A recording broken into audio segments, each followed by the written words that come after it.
Basketball. Fast, fierce, and full of flying dunks. It's a game of agility, strategy, and raw talent. But where did it all begin?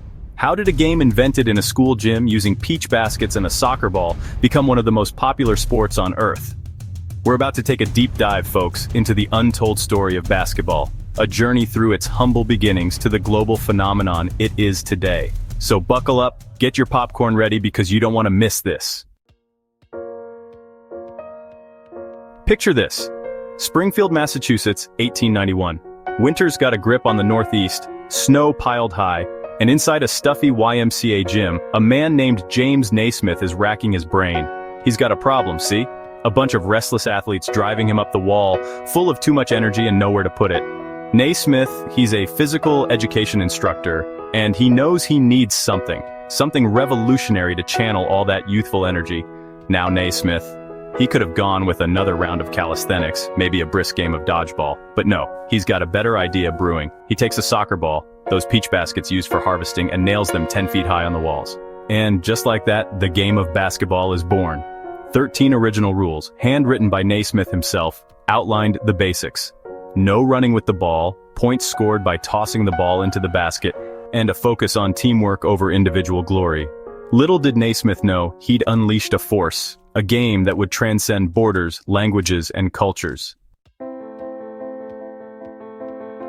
Now, the early days of basketball, they were a far cry from the high-flying, slam-dunking spectacle we know and love today. We're talking slow-paced, methodical, with more missed shots than you could shake a stick at.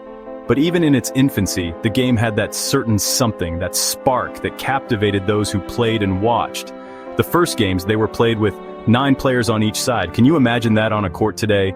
And those peach baskets, well, every time a point was scored, somebody had to climb up and fetch the ball. Talk about a momentum killer. But the game, it evolved, it adapted, driven by the passion of its players and the ingenuity of its innovators.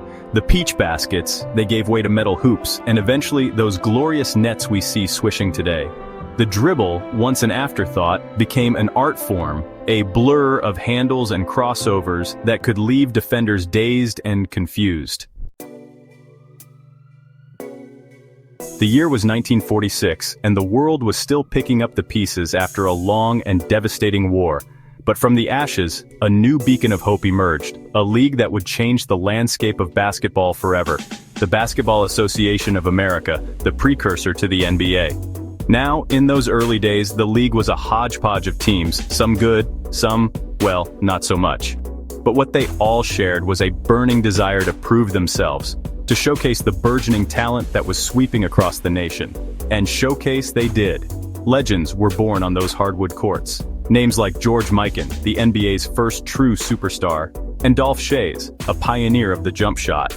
These weren't just basketball players, they were trailblazers, paving the way for generations to come. Now, you can't tell the story of basketball without mentioning the Titans, the legends who transcended the sport and became global icons. We're talking about players who weren't just great, they were transcendent, mythical figures who redefined what was possible on the court. First, there was Wilt Chamberlain, a physical marvel who dominated the game like few before or since. The man once scored 100 points in a single game. You think that record's ever going to be broken? Think again. Then came the grace and finesse of Larry Bird and Magic Johnson, their rivalry electrifying the NBA and ushering in a golden age for the sport. Bird with his sharpshooting, Magic with his no-look passes, they were like artists, painting masterpieces on the hardwood.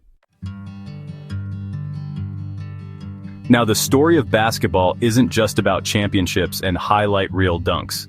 It's about the social impact, the cultural significance, the way this game has brought people together from all walks of life. We're talking about the Harlem Globetrotters, who broke down racial barriers with their dazzling skills and infectious joy, proving that basketball could be more than just a game, it could be a force for change. And let's not forget the women of basketball, pioneers like Lisa Leslie and Diana Taurasi, who shattered glass ceilings and paved the way for the WNBA, showing the world that the future of basketball is female. We've journeyed through the history of basketball, from its humble beginnings in a Springfield YMCA to the global phenomenon it is today. We've seen the evolution of the game, the rise of legends, and the untold stories that make basketball so much more than just a sport. But here's the thing, folks, this is just the beginning. Basketball continues to evolve, to captivate, to inspire. So the next time you see that orange sphere sailing through the air, remember the legacy, the passion, the sheer joy that has made basketball the world's game. And let's be real, there's no denying it. Basketball is the most entertaining sport on the planet. The athleticism, the drama, the buzzer beaters. It's must-see TV, baby.